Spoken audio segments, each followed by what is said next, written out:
Anda harus tahu bahwa Tian Pengpas telah merusak puluhan juta pasukan. Dan sekarang kekuatan militer masih dapat mempertahankan aslinya. Wajar untuk menarik sekelompok pemuda dari klan. Kaum muda adalah masa depan setiap ras. Tetapi sekarang mereka harus bertaruh habis-habisan. Tetua klan Kunpeng tidak takut mati. Dia khawatir tentang masa depan klannya. Qin Yichen tersenyum melihat sekeliling. Kapal utama Angkatan Laut Tianting tampak seperti raksasa. Dengan cahaya ilahi melonjak di atas Tianhe. Seolah-olah itu tak terkalahkan dan tak terkalahkan. Qin Yichen bahkan menebak bahwa kapal utama ini adalah harta karun tertinggi. Digunakan untuk secara paksa menerobos Tian Pengpas. Yang mengandalkan Tianhe Pass. Di kapal perang Angkatan Laut, Shen Zengran, Raja Pemetik Bintang, Wei Yuanke, Xiang Haoya, dan bahkan Wei Lingtian duduk di kursi dewa, menyeringai. Pengadilan surgawi bisa dikatakan kuat seperti awan di belakang kekuatan besar Shen Zengran. Bendera pertempuran berkibar, begitu megah. Saya melihat bendera pertempuran Angkatan Laut dari pengadilan surgawi. Itu adalah Tianhe yang luar biasa. Dan ombak bergulung. Dan kata, Tian, yang melambangkan kekuatan surga. Berdiri dengan bangga di atasnya. Menunjukkan kekuatan surga. Bendera pertempuran tentara astral dibentuk oleh pantulan 28 bintang. Dikelilingi oleh bintang-bintang. Dan kekuatan bintang itu menyilaukan. Qin Yichen melihat ke bendera pertempuran dan tiba-tiba berkata, sekarang saya berpikir bahwa iblis hitam bukanlah ayah dari Fan Fan Star, tetapi Raja Petik Bintang mungkin. Sudut bibir Putri Wenxing mengutuk kayu bodoh secara diam-diam. Pada kesempatan apa? Masih ada waktu untuk bercanda, bukan? Bendera pertempuran klan Fan Ming adalah manusia dewa multitangan dari klan Fan Ming. Manusia dewa itu seperti seorang kaisar yang terbang di atas langit. Bahkan jika itu adalah panji pertempuran, itu juga menanamkan prestise kekaisarannya pada kehidupan. Menghadap semua makhluk. Tampaknya klan Fan Ming adalah klan kekaisaran, dan bendera pertempuran tentara kekaisaran sangat menakutkan. Selain itu, jutaan pembangkit tenaga klan Wei Yang yang dikuasai Wei Yuanke juga mengibarkan bendera pertempuran klan Wei Yang. Berhala di belakang Xiang Haoya tinggi, dan batangnya menyapu langit dan bumi, penuh dengan ganas dan kekar. Di kapal perang pengadilan surgawi, bendera pertempuran berkibar, dan Tianhe yang bergolak membuat gelombang.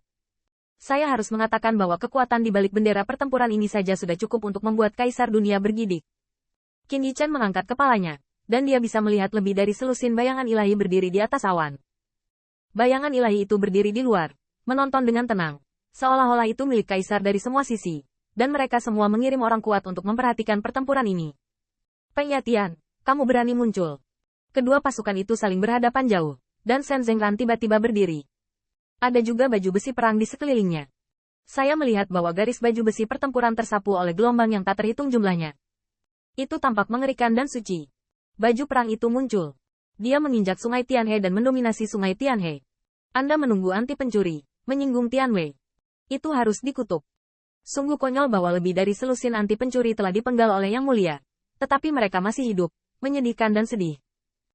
Raja Pemetik Bintang juga penuh dengan suara dewa. Dan di belakangnya ada visi ledakan cahaya bintang. Peng Yatian, kamu dan anti pencuri lainnya yang berani maju. Wei Yuanke juga berteriak dengan marah, berdiri. Biarkan orang tua itu melihat siapa yang begitu polos. Pada saat ini, Qin Yichen melambaikan tangannya. Dia yang awalnya cacat, pipinya menjadi seperti pedang yang diukir dengan pedang. Jubahnya berkibar dengan keras. Mata dewa berlama-lama, suaranya bergema.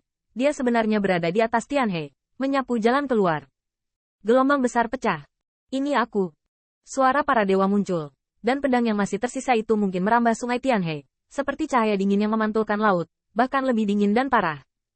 Saat ini, Peng Aotian berkata dengan sungguh-sungguh, kirim perintah ke depan, injak panggung dan bersiaplah untuk membunuh musuh.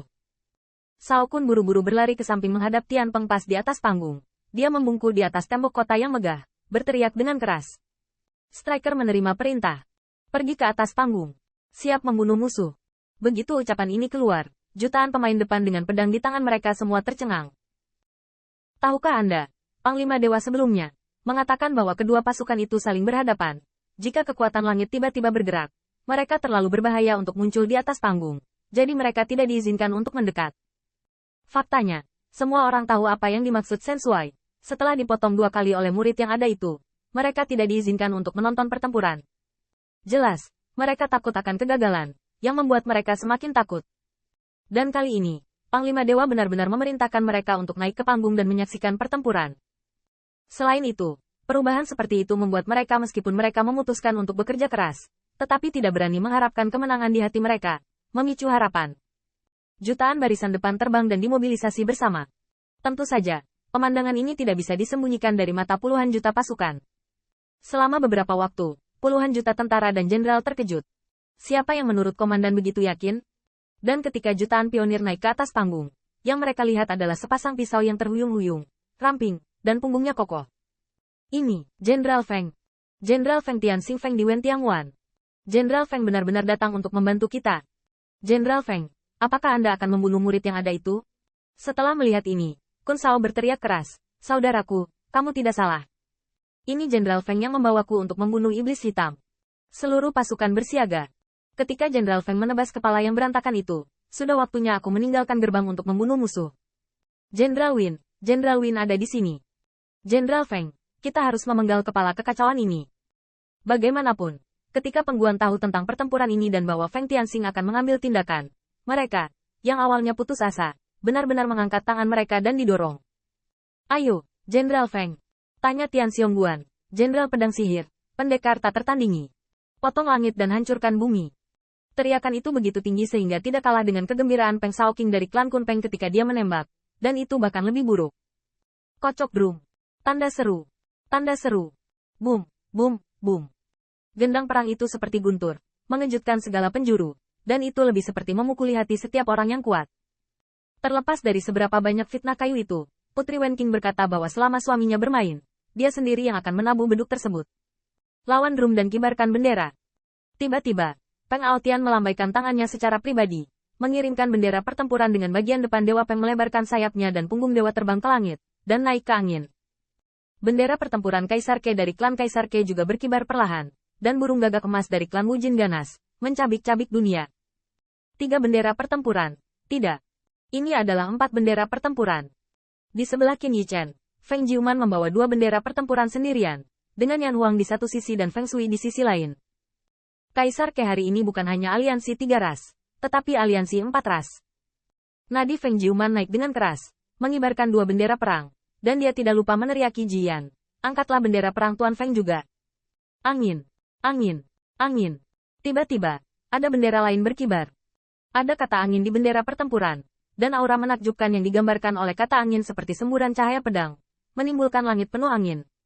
Angin, angin, angin. Feng Zijue adalah lagu perang tertua umat manusia. Angin yang bertiup dalam angin juga merupakan angin. Untuk sesaat, ras manusia yang kuat meraung himne perang, dan angin tiba-tiba bertiup. Saya tidak tahu apakah itu memuji para pahlawan umat manusia atau mendukung Feng Jenderal. Dengan kata lain, kedua gaya tersebut berasal dari sumber yang sama.